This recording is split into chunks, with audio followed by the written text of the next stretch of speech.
अब हम समझते हैं कि दृष्टि दोष क्या होता है और उनका उपाय क्या है, या उनको किस प्रकार से संशोधित किया जा सकता है या फिर ठीक किया जा सकता है। ठीक है, तो दृष्टि दोष को समझने से पहले ये चीज़ समझ लेते हैं कि आंखें किसी चीज़ का प्रतिबिंब कैसे बनाती है या कैसे देखती है। ठीक है, तो हम एक ये पेज लेते हैं। ठीक है, तो जैसे मान लीजिए कि ये मानव का नेत्र है। ठीक है, अच्छा, नेत्र के अंदर आपको पता है अच्छे से कि एक लेंस होता है। ठीक है, क्रिस्टलीय लेंस होता है। ठीक है, और ये लेंस की जो आकृति है ना, ठीक है, इसको बोलते हैं, अगर आप आकृति को भी देख सकते हैं, इसको बोलते हैं उत्तल उत्तल लेंस। ये क्या होता है? उत्तल लेंस होता है एक प्रकार का। कैसा लेंस होता है? उत्तल लेंस होता है एक प्रकार का। अब क्या होता है कि जैसे मान लीजिए कि कोई ऑब्जेक्ट या कोई वस्तु यहाँ रखी हुई है, मान लीजिए ये पेन है या कोई भी चीज़ है, कोई बॉक्स है या कुछ भी चीज़ है, ये यहाँ रखी हुई है। ठीक है, अब यहाँ प्रकाश भी होगा वातावरण के अंदर। आपको पता है कि अंधेरे में है जो वस्तुएं दिखाई नहीं देती। किसी भी वस्तु को देखने के लिए प्रकाश की उपस्थिति आवश्यक है। और ऐसा क्यों? क्योंकि प्रकाश चारों तरफ फैला रहता है, तो प्रकाश की किरणें से टकरा कर है इस प्रकार आपकी आंखों में लेंस के अंदर जाएगी और ये लेंस क्या करेगा? इस आंखों के जो वस्तु से आने वाली जो प्रकाश की किरणें हैं उसको संकेंद्रित कर देगा। कहाँ पर? यहाँ क्या होता है? दृष्टि पटल, या जिसको बोलते हैं रेटिना पर संकेंद्रित कर देगा। और रेटिना पर वस्तु का जो क्या है? वास्तविक और उल्टा प्रतिबिंब बनता है। ठीक है, और फिर यह प्रतिबिंब है जो इस प्रतिबिंब की संवेदनाएं हैं या सूचनाएं हैं, ये दृक् तंत्रिकाओं के द्वारा ब्रेन या मस्तिष्क तक पहुंचाई जाती है और फिर बाद में सारा एनालिसिस है जो मस्तिष्क करता है। तो आप क्या समझे कि वस्तु से जो प्रकाश की किरणें परावर्तित होकर आती है वो इस उत्तल लेंस के द्वारा क्या की जाती है? रेटिना पर फोकस किया जाता है। मान लो कि ये लेंस खराब हो जाए या इस लेंस में कोई डिफेक्ट आ जाए। कैसे डिफेक्ट आए? कि इस लेंस में कुछ इस प्रकार डिफेक्ट आ जाए कि या तो ये किरणों को यहीं फोकस कर रहा है। ठीक है, रेटिना देखो, अगर ये प्रकाश की किरणें रेटिना पर फोकस नहीं होगी ना, तब तक वस्तु का क्या है? प्रतिबिंब बनेगा ही नहीं, क्योंकि रेटिना का काम है प्रतिबिंब बनाना। तो ठीक है, तो मान लो कि ये जो किरणें हैं ये लेंस खराब हो जाए। अगर ये लेंस खराब हो गया तो क्या होगा कि ये किरणें क्या होगी? मान लीजिए यहीं प्रतिबिंब बन रही है, यहाँ तो वो काचाप द्रव होता है, इस द्रव में बनने से क्या मतलब है? या हो सकता है बन ही नहीं रही है, कहीं आगे जाकर मिलती हुई प्रतीत हो रही है। ठीक है, तो भी कोई मतलब नहीं है। तो इसका मतलब कि जब लेंस की वक्रता के अंदर परिवर्तन आ जाता है किसी भी कारणवश, किसी भी वजह से, तो फिर क्या होती है कि आंखों में दिखाई देने पर या आंखों की है जो दृश्य क्षमता पर क्या पड़ता है? प्रभाव पड़ता है, वो भी नकारात्मक प्रभाव पड़ता है। तो फिर ऐसे में आप क्या करेंगे? अब जैसे मोतियाबिंद था ना, तो मोतियाबिंद में तो क्या होता है, जो क्रिस्टलीय लेंस होता है वो क्या हो जाता है? धुंधला हो जाता है। ठीक है, दूधियापन आ जाता है इस लेंस में। ये लेंस ही पूरा ही खराब हो जाता है, ये क्रिस्टल बचता ही नहीं है। ठीक है, क्रिस्टल आप समझते हो एकदम साफ कांच की तरह चमकता हुआ, ये तो एकदम पुराने किसी लकड़ी की तरह जैसे हो जाता है। तो फिर ऐसे में क्या करते हैं? मोतियाबिंद में तो इस लेंस को पूरा ही सर्जरी के द्वारा हटा देते हैं और दूसरा नया लेंस लगा देते हैं। लेकिन अभी ये लेंस खराब नहीं हुआ है, लेंस अभी भी क्रिस्टलीय है। हाँ, इसकी वक्रता खराब हो गई है, यानी ये फोकस नहीं कर पा रहा रेटिना पर। ये रेटिना से पहले कर पा रहा है, रेटिना के बाद करवाने की क्षमता का है, रेटिना पर एग्जैक्टली फोकस नहीं कर पा रहा। तो फिर उसके लिए क्या करेंगे? हम आगे दूसरा लेंस लगा देंगे कोई। ठीक है, अच्छा, रेटिना से पहले कर रहा है तो उसके लिए अलग लेंस होता है, यहाँ कर रहा है फोकस तो अलग लेंस होता है। तो वो क्या होता है? ये लेंस और इस लेंस का सामूहिक रूप से प्रभाव है। फिर वापस है वो लेंस और उसकी पावर कुछ इस हिसाब से होती है कि ये जो प्रकाश की किरणों को रेटिना पर फोकस कर देते हैं। ठीक है, आप समझ गए है ना? अब इसको अच्छे से समझते हैं कि दृष्टि दोष। तो क्या बोला मैंने? दृष्टि के 3 सामान्य अपवर्तन दोष होते हैं और ये दोष है निकट दृष्टि दोष, इसको मायोपिया कहते हैं, और दूसरा है हाइपरमेट्रोपिया या दीर्घ दृष्टि दोष, और तीसरा है जरा दूरदृष्टिता या प्रेस बायोपिया। ठीक है, एक एक करके तीनों को समझते हैं और तीनों का संशोधन या तीनों का उपाय किस प्रकार का चश्मा लगाने से होगा वो भी समझते हैं। तो सबसे पहले समझते हैं हम निकट दृष्टि दोष। ठीक है, इसमें ध्यान रखना, देखो थोड़ा सा नाम क्या है, हम भी जब छोटे थे 10th क्लास में पढ़ते थे तो कंफ्यूज होते थे। इसमें नाम तो लिखा है कि निकट दृष्टि दोष, तो बच्चा पहली बार में क्या समझेगा? अच्छा, निकट की चीज़ दिखाई नहीं देती होगी इसीलिए इसको कहते हैं निकट दृष्टि दोष। नहीं, ये बिल्कुल उल्टा है। इसका मतलब है कि निकट की चीज़ तो आपको बहुत अच्छे से दिखाई देती है, जो नाम लिखा है वो चीज़ तो बहुत आपको अच्छे से दिखाई देती है। तो निकट के उल्टा कौन हुआ?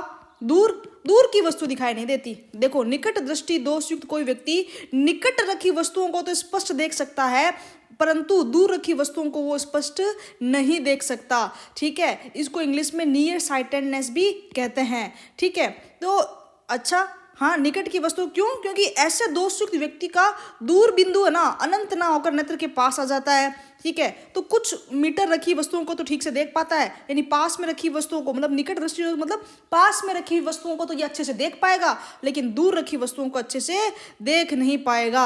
ठीक है, क्यों होता है ये देखो, इस तरीके से होता है। जैसे दूर रखी कोई वस्तु आ रही है इसके पास में, जैसे कोई पास रखी वस्तु आ रही है, ये तो पास रखी वस्तु आ रही है, तो ये क्या करेगा कि ये रेटिना है, ये जो क्रिस्टलीय लेंस है रेटिना पर फोकस बना देगा। ठीक है, लेकिन कोई वस्तु बहुत दूर रखी है, दूर रखी वस्तु जब आएगी ना तो ये जो लेंस है यहीं पर ही फोकस बना देगा, यहाँ पर फोकस बना देगा, बना तो रेटिना पर चाहिए, तो इसका मतलब दूर रखी वस्तु यहाँ पर उसको ठीक से नहीं दिखाई देगी। ठीक है, तो क्या करें, ये फोकस दूर रखी वस्तु का, दूर रखी ऑब्जेक्ट का फोकस यहाँ बनाना है, हमें रेटिना पर बनाना है, तो हम क्या करेंगे, इसके लिए एक चश्मा लगा देंगे, और इस चश्मे में कौन सा लेंस होगा, अवतल लेंस होगा। ये देखो, इसे बोलते हैं अवतल लेंस, और नेत्र में कौन सा होता है, उत्तल लेंस। तो ये अवतल लेंस क्या करेगा कि जैसे ये इस अवतल लेंस क्या करेगा, इसका यूं इसको किरणों को फैला देगा, तब ये अच्छे से है जो वापस रेटिना के अंदर है जो फोकस बना पाएगा। आई बात समझ में? यानी निकट दृष्टि दोष, दो चीज़ें याद रख लेना कि इसमें निकट की वस्तुएं तो एकदम सही दिखाई देती है, दूर की वस्तुएं सही नहीं दिखाई देती है, और दूर की वस्तुएं सही नहीं दिखाई देती है तो संशोधन का उपाय क्या है इसके अंदर कि अवतल लेंस, ठीक है, इसको बोलते हैं बच्चों अवतल लेंस। इस प्रकार की आकृति के अवतल लेंस का उपयोग करके हम निकट दृष्टि दोष को दूर कर सकते हैं। ठीक है, ठीक है। अच्छा, इस दोष के क्वेश्चन ये भी आ सकता है कि निकट दृष्टि दोष के उत्पन्न होने के कारण क्या है, तो दो कारण हैं, एक तो लेंस की वक्रता बहुत ज़्यादा हो जाती है, और या फिर नेत्र गोलक है जो बहुत लंबा हो जाता है। अच्छा, इस लेंस का उपयोग इसका किस लेंस का उपयोग करके इस बीमारी का संशोधन किया जा सकता है, तो अवतल लेंस। ठीक है, अवतल लेंस को अपसारी लेंस भी कहते हैं। तो अवतल लेंस या अपसारी लेंस के प्रयोग से है जो पुनः है जो फोकस को रेटिना पर किया जा सकता है प्रकाश की किरणों को, और इस प्रकार इस दोष का संशोधन हो जाता है। समझ गए? उसके बाद में अपन बात करते हैं दीर्घ दृष्टि दोष। इसका मतलब दीर्घ की वस्तुएं जो दिखाई देती है साफ, ठीक है, और पास की वस्तुएं दिखाई नहीं देती है। यही हुआ इसका मतलब। तो क्या हुआ, जैसे देखिए कि इसके अंदर दूर से कोई ऑब्जेक्ट है, इस प्रकार से उसे प्रकाश की किरण आ रही है, तो सही प्रतिबिंब बनता है एकदम रेटिना पर, यहाँ बनना चाहिए, फोकस एकदम रेटिना पर बनता है। लेकिन कोई पास रखी वस्तु है तो फोकस रेटिना से दूर बनता हुआ प्रतीत होता है, मतलब यहाँ तो बनता ही नहीं, प्रतीत होता है, ये भी आभासी है, कल्पना है। तो इसका मतलब यहाँ पर फोकस नहीं बन रहा, रेटिना पर फोकस नहीं बनेगा, तो पास रखी वस्तु है दिखाई नहीं देगी। अब फिर उसमें क्या करेंगे आप, तो इसके लिए हम क्या करेंगे, जो हम है उत्तल लेंस को एक चश्मा लगा देंगे आके, ठीक है, और फिर उसके बाद में जो पास रखी वस्तु का फोकस है वो आसानी से इस रेटिना पर बनेगा और चीज़ें क्या हो जाएगी, ठीक हो जाएगी। तो दीर्घ दृष्टि दोष क्या होता है, दीर्घ दृष्टि दोष युक्त कोई व्यक्ति दूर की वस्तुओं को तो स्पष्ट देख सकता है परंतु निकट रखी वस्तु को नहीं देख पाता। ठीक है, तो इसका कारण यह है कि पास से रखी वस्तु से आने वाली प्रकाश किरणें रेटिना से के पीछे फोकसित होती हुई प्रतीत होती है। ठीक है, रेटिना पर फोकस होती ही नहीं है। ठीक है, अच्छा, इस दोष के उत्पन्न होने के कारण क्या है, अभिनेत्र लेंस की फोकस दूरी अत्यधिक हो जाती है अथवा नेत्र गोलक है जो छोटा हो जाता है। किसका उपयोग करेंगे अपन, अभिसारी लेंस या उत्तल लेंस का उपयोग करके इस प्रकार की बीमारी से, या फिर इस प्रकार का चश्मा लगा के इस प्रकार के जो पीड़ित व्यक्ति है उनकी सहायता की जा सकती है। ठीक है, उसके बाद में आता है जरा दूरदृष्टिता, प्रेस बायोपिया। ये जो ओल्ड एज के लोग होते हैं ना, बुजुर्ग व्यक्ति होते हैं, उनमें होती है। बुजुर्गों में क्या होता है, ना तो पास का ठीक से दिखाई देता है ना दूर का ठीक से दिखाई देता है। तो ऐसे में अगर आप उनका चश्मा देखेंगे ना, तो चश्मा में यूँ होता है हल्का सा, चश्मे का ये ग्लास लिया ना, यहाँ अलग प्रकार का लेंस होता है और यहाँ ये अलग प्रकार का लेंस होता है। ठीक है, ऐसा होता है। ठीक है, तो बाईफोकल लेंस इसको बोलते हैं। यहाँ उत्तल अवतल दोनों प्रकार के लेंस यहाँ पर होते हैं। ठीक है, ये ध्यान रख लेना। आप अच्छे से बुजुर्गों का चश्मा देखना, ठीक है, उसमें उत्तल और अवतल दोनों प्रकार के लेंस है यहाँ होंगे, जिनको पास और दूर दोनों का दिखाई नहीं देता, या प्रेस बायोपिया होता है।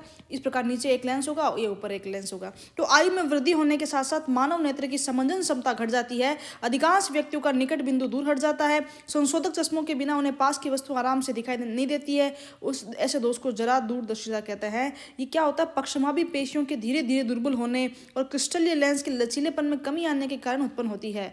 कभी कभी किसी व्यक्ति के नेत्र में दोनों ही प्रकार के दोष, निकट दृष्टि और दूर दृष्टि दृष्टि दोष हो सकता है, ठीक है। तो ऐसे व्यक्तियों को सुस्पष्ट देखने के लिए हम क्या करते हैं, बाईफोकल लेंस, तो इस प्रकार का लेंस यूज करते हैं जिसमें दोनों प्रकार के उत्तल और अवतल दोनों प्रकार के होते हैं, ठीक है। तो सामान्य प्रकार के जो बाईफोकल लेंस होता है उसमें अवतल और उत्तल दोनों लेंस होते हैं। ऊपरी भाग में अवतल लेंस होता है, ये दूर की वस्तु को स्पष्ट देखने में सहायता करता है, जबकि निचले भाग में उत्तल लेंस होता है, ये पास की वस्तु को सुस्पष्ट देखने में सहायता करता है। आजकल कॉन्टैक्ट लेंसेज का भी यूज़ करते हैं, शल्य क्रिया के द्वारा भी है, जो लेंस को परिवर्तित कर देते हैं, वो भी ज़्यादा आसान, उसमें चश्मा लगाने की ज़रूरत नहीं होती, ठीक है। और उसके बाद में है प्रिज्म से प्रकाश का अपवर्तन। सबसे पहले आप समझ लीजिए कि प्रिज्म होता क्या है।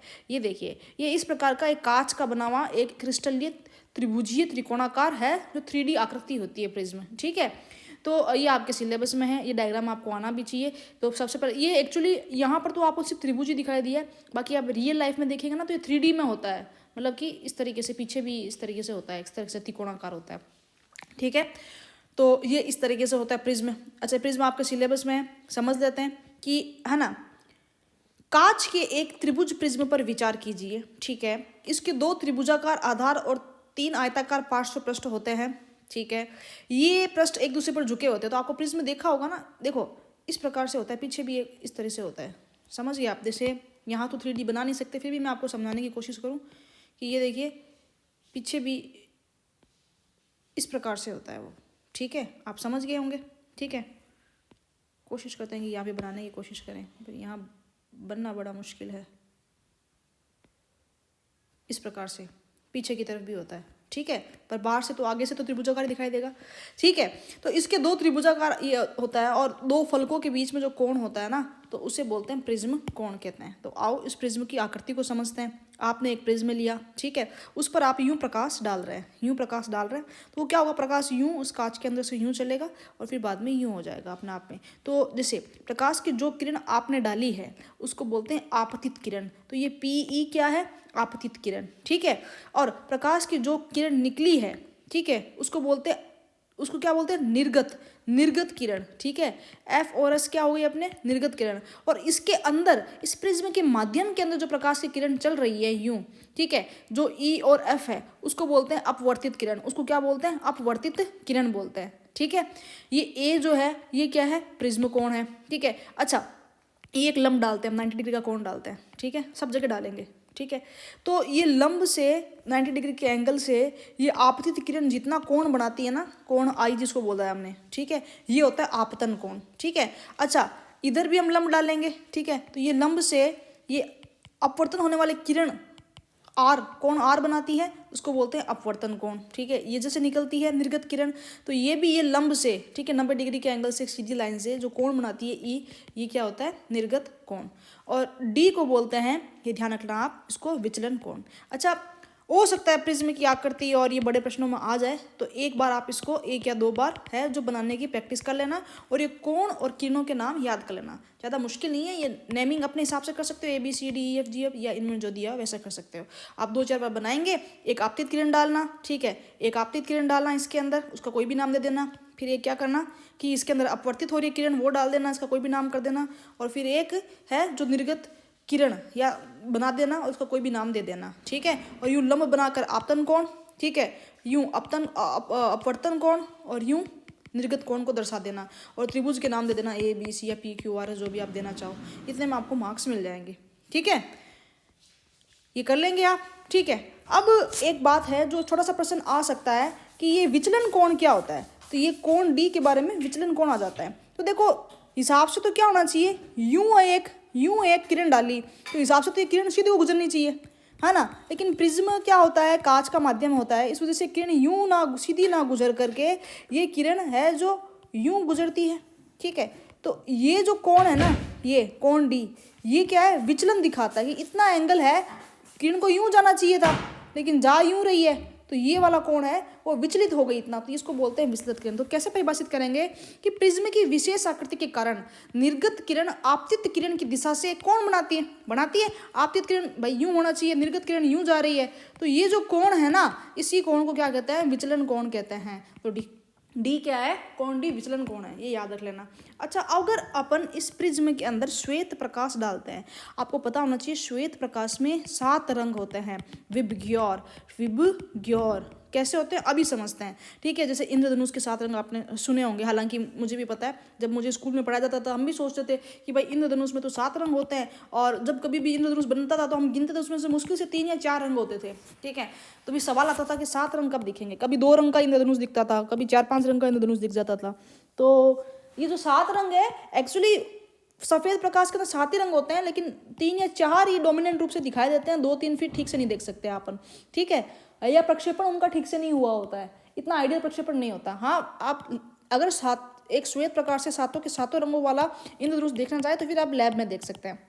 देखो दरअसल क्या है, ठीक है, इंद्रधनुष का निर्माण भी कैसा होता है ये समझ लीजिए। ये कांच का प्रिज्म है, ठीक है। यहाँ से अगर अपन सफेद या श्वेत प्रकाश से पुंज डालेंगे ना, तो श्वेत प्रकाश 7 रंगों से मिलकर बना होता है, ये चीज़ आप याद कर लीजिए। तो और ये 7 रंगों में क्या हो जाएगा, विचलित हो जाएगा, ठीक है, विबग्योर, ठीक है, ये देखो विबग्योर, ठीक है। ये ट्रिक याद कर लीजिए। सबसे जो यहाँ नीचे होगा ये इनका क्रम भी याद कर लेना आप, ठीक है। बैंगनी या वॉयलेट, फिर इंडिगो या जामुनी, ये देख लो, फिर ब्लू, फिर ग्रीन, फिर पीला, ठीक है, फिर नारंगी, और फिर सबसे अंत में है जो रेड होगा, ठीक है। यहाँ हालांकि कलर ठीक नहीं दिए गए हैं, यहाँ रंग ठीक से नहीं दी गई, या हो सकता है मैंने ये बनाया उसकी वजह से, नहीं इसका तो कोई खास फर्क नहीं है, ठीक है। यहाँ रंग ठीक नहीं दी गए, और ये ध्यान रख लेना। तो इससे जैसे ही आप इस प्रकार से श्वेत प्रकाश को डालेंगे तो सबसे ज़्यादा विचलित तो कौन हो रहा है, ठीक है, ये वॉयलेट यानी बैंगनी। तो ये क्रम याद करना, सबसे नीचे वी और ऊपर आर, विबग्योर, ट्रिक याद करना। वी का मतलब वॉयलेट, आई का मतलब इंडिगो, बी का मतलब ब्लू, ग्रीन, येलो, ऑरेंज और रेड, ठीक है, ठीक है। और प्रकाश, जब श्वेत प्रकाश को आप, ठीक है, प्रिज्म में से गुजारते हैं तो वो 7 रंगों में है जो विभक्त हो जाता है। प्रकाश के इन्हीं अवयवी वर्णों को के बैंड को स्पेक्ट्रम कहते हैं, इसी को ही प्रकाश का क्या कहते हैं, स्पेक्ट्रम कहते हैं। अच्छा, इन रंगों का क्रम भी आपको याद होगा, विबग्योर, नीचे वी होता है ऊपर आर होता है, ये भी ध्यान रख लेना, ठीक है। और इस जो पूरी प्रक्रिया हुई है, आपने श्वेत प्रकाश डाला और इस प्रकार है जो प्रकाश अपने 7 रंगों में विभाजित हो गया, इसे विक्षेपण कहते हैं। इसे क्या कहते हैं, विक्षेपण कहते हैं। आप देखेंगे कि सबसे ज़्यादा झुका कौन है, बैंगनी रंग। सबसे कम कौन झुका है, लाल रंग। ये तो कम ही डिग्री में एंगल बना रहा है, ये तो इतना एंगल बना रहा है, ठीक है। तो सबके अलग अलग होते हैं, ठीक है। तो ठीक है, हम इसकी थ्योरी पढ़ लेते हैं। प्रिज्म से आपतित श्वेत प्रकाश के वर्णों की पट्टी में प्रिज्म ने क्या किया, आपतित श्वेत प्रकाश, ये देखिए श्वेत प्रकाश आया, इसको एक वर्णों की पट्टी में, एक पट्टी में विभक्त कर दिया, ठीक है। पर्दे पर दिखाई देने वाले वर्णों का क्रम क्या है, तो आप देख लो विबग्योर क्रम है, ठीक है। विबग्योर वी सबसे ज़्यादा एंगल बनाता है जबकि आर सबसे कम एंगल बनाता है। अच्छा, प्रकाश के अवयवी वर्णों को इस बैंड, अवयवी वर्णों के इस बैंड को ही स्पेक्ट्रम कहते हैं, ठीक है। देखो हो सकता है कि आप सभी वर्णों को अलग अलग नहीं देख पाते, जैसे इंद्रधनुष में हम देखते हैं, ठीक है, पूरे नहीं दिखते, 3-4 मुश्किल से दिख रहे होते हैं, पर फिर भी है कि कुछ तो ऐसा है इनमें है, 7 के 7 रंग है, ठीक है। प्रकाश के अवयवी वर्णों में विभाजन को विक्षेपण कहते हैं। आपने देखा कि श्वेत प्रकाश प्रिज्म द्वारा इसके 7 अवयवी वर्णों में विभाजित हो जाता है। हमें ये वर्ण क्यों प्राप्त होते हैं, अच्छा, प्रिज्म से गुजरने के बाद इनके अलग अलग रंग क्यों हो जाते हैं। अच्छा, एक चीज़ आप ध्यान रखना, लाल प्रकाश सबसे कम झुकता है जबकि बैंगनी प्रकाश सबसे अधिक झुकता है। अच्छा, ऐसा क्यों हो जाता है, इसका जवाब ये है कि श्वेत प्रकाश 7 रंगों से मिलकर बना होता है, और जब ये विक्षेपण की घटना दर्शाता है, ये विक्षेपण की घटना है प्रिज्म के माध्यम से, तब ये अपने सभी वर्णों या सभी घटकों से क्या हो जाता है, अलग अलग हो जाता है, ठीक है। तो ये आप देख सकते हैं, आप चाहें तो 2 प्रकार का स्पेक्ट्रम यूज करें, यहाँ से श्वेत प्रकाश डालें, यहाँ पर ये प्रिज्म लगा हुआ है तो प्रिज्म से क्या होगा, ये 7 रंग अलग हो जाएंगे। अब इन 7 रंगों को वापस इस उल्टे प्रिज्म में डालो तो ये 7 रंग मिलकर वापस है श्वेत प्रकाश भी बन जाएंगे। तो इस प्रकार की घटना भी आप है जो देख सकते हैं, ठीक है। तो इस प्रेक्षण से न्यूटन को ये विचार आया कि सूर्य का प्रकाश भी है जो 7 वर्णों से मिलकर बना है। हाँ बिल्कुल बना है, ठीक है। तो कोई भी प्रकाश जो सूर्य के प्रकाश के जैसा होता है, ठीक है, उसको श्वेत प्रकाश कहते हैं, और श्वेत प्रकाश है 7 वर्णों से मिलकर बना होता है, और इसकी सूर्य के प्रकाश श्वेत प्रकाश होता है और ये 7 वर्णों से मिलकर बना होता है। इसकी सबसे प्रमुख घटना है इंद्रधनुष, ठीक है।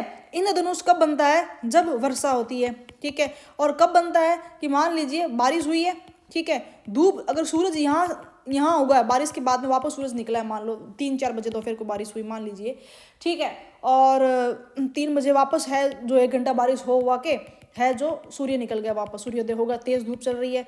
अब क्या होता है कि आसमान में कुछ है, इसको यूँ समझना कि जैसे ये आसमान है, ये सूर्य है, ठीक है, और 2 बजे बरसात हुई, 3 बजे वापस सूर्य निकल गया, तो यहाँ क्या है, पानी की कोई बूंद पड़ी रहेगी और ये नीला नीला क्या है, आसमान है। ठीक है, ये नीला क्या है, आसमान है। तो अब क्या होगा कि यहाँ सूर्य का यह श्वेत प्रकाश आएगा। ठीक है, श्वेत प्रकाश सूर्य का इस बूंद के अंदर आएगा, कुछ बूंदें आसमान में रह जाती है। ठीक है, पानी की जल की बूंदें, ठीक है, बारिश के समय। और ये जो श्वेत प्रकाश है 7 वर्णों में है, जो क्या हो जाएगा, टूट जाएगा। और यहाँ सामने जो आसमान है उसमें हमको प्रतिबिंब दिखाई देगा 7 वर्णों का। ये कुछ 3-4 रंग हमें दिखाई देते हैं उसमें वहाँ पर। ठीक है, जो भी है ठीक से यहाँ रेनबो बन जाता है। ठीक है, तो उस समय ये जो पानी की बूंद है, क्रिस्टलीय बूंद है, ये पानी की क्रिस्टलीय बूंद है, वो प्रिज्म का कार्य करती है। और जब सूर्य का श्वेत प्रकाश इसके अंदर से गुजरता है तो वो है जो 7 वर्णों के अंदर क्या है, विभक्त हो जाता है, जैसा कि प्रिज्म में हुआ। ठीक है, हालांकि 2-3 ही दिखाई देते हैं, लेकिन टेक्निकली हम 7 ही बोलेंगे। ठीक है, तो इंद्रधनुष वर्षा के पश्चात आकाश में जल के सूक्ष्म कणों में दिखाई देने वाला प्राकृतिक स्पेक्ट्रम है। ये प्रकृति में होता है, नेचुरली होता है, तो इसको हम प्राकृतिक स्पेक्ट्रम बोलेंगे। यह वायुमंडल में उपस्थित जल की सूक्ष्म बूंदों द्वारा सूर्य के प्रकाश के परिक्षेपण के कारण होता है। मैंने बताया था ना, सूर्य का प्रकाश और फिर ये पानी की बूंदें, और इसमें 7 रंग विभक्त हो जाएंगे और सामने आसमान पर आपको दिखाई देंगे। तभी तो आप देखो, जिस तरफ सूर्य उदय होता है ना, उसके अपोजिट इंद्रधनुष दिखाई देता है। ठीक है, यहाँ सूर्य है, यहाँ नहीं इंद्रधनुष दिखेगा, यहीं दिखाई देगा। ठीक है, इंद्रधनुष सदैव सूर्य की विपरीत दिशा में बनता है ना। जल की सूक्ष्म बूंदें छोटे प्रिज्मों की भांति काम करती है। सूर्य के आपतित प्रकाश को ये बूंदें अपवर्तित तथा विक्षेपित करती है और आंतरिक परावर्तन भी करती है। अंततः जल की बूंदों से बाहर निकलते समय सूर्य को प्रकाश को पुनः अपवर्तित करती हुई, और इस प्रकार से क्या करती है, जैसे ये वर्षा की बूंद है, सूर्य का प्रकाश अपवर्तन परावर्तन सारी घटनाएं होकर यहाँ पर क्या करती है, इंद्रधनुष का निर्माण करती है। ठीक है, तो इंद्रधनुष का निर्माण जो होता है वो अपवर्तन, विक्षेपण और आंतरिक परावर्तन तीनों घटनाओं का परिणाम है। ये चीज आप लाइन याद कर लेना, कई बार अच्छे एग्जाम्स में भी पूछा जाता है। ठीक है, तो अब आगे तारों का टिमटिमाना और कई घटनाएं हैं जो हम पढ़ेंगे नेक्स्ट क्लास में।